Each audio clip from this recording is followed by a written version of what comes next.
Day one of early voting will wrap up soon at Hamilton County's 4 polling locations. Election officials say the turnout is record-breaking. Let's go live to Channel 3's Joy Dukes from the Election Commission with more on today's turnout. Joy? Yeah, David, the start of early voting for the 2020 presidential election brought with it long lines, and those lines have persisted now in the last 2 hours at this voting location at the Hamilton County Election Commission. I'm told by election officials that with the turnout today, they say that it could exceed what they saw during the 2016 presidential election. Well, we've had a very large turnout. The first day of early voting in Tennessee drew crowds election programmer Nate Foster says they haven't seen in years. So far, we've already voted over 2,000 people countywide. Our first day of early voting in 2016 had about 5,600 people.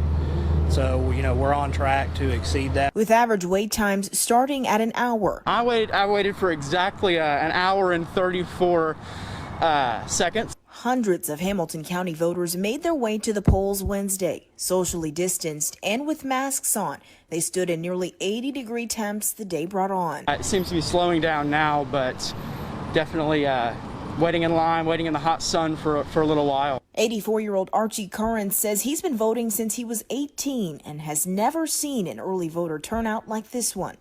His wait was more than an hour and a half, but he was glad he brought his lawn chair.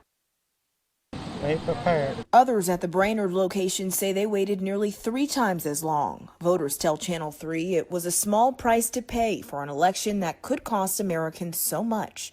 Foster says they believe this is only the beginning. So we fully expect to see an increased turnout over the historical turnouts that we've seen for presidential elections. How exactly much more that will be, we're not sure yet. They anticipate large numbers every day through the end of early voting on October 29th. Now, for elderly voters, poll workers did allow them to come to the front of the line. They were seeing who was in the line to make sure that they were okay. And they say that if people are concerned about waiting for long periods of time, that they can still go ahead and apply for an absentee ballot.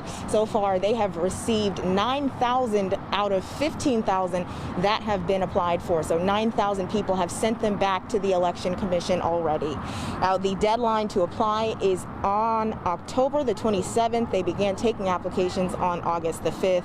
If you didn't make it out to vote today, here's a couple things you should know. Obviously, this is one of 4 voting locations. You have this one, you have the Brainerd Rec Center, you have the Hickson Community Center, and you have the Collegedale City Hall. You can find a link to directions to all of those locations by clicking on this story inside the WRCB app. The Election Commission is encouraging voters to wear masks, to continue to practice social distancing, which we have seen that today.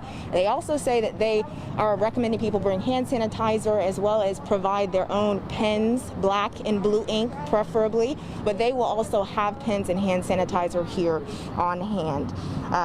You also need to bring your ID, so you definitely don't want to forget that. For now, live in Hamilton County, Joy Dukes, Channel 3 Eyewitness News. All right.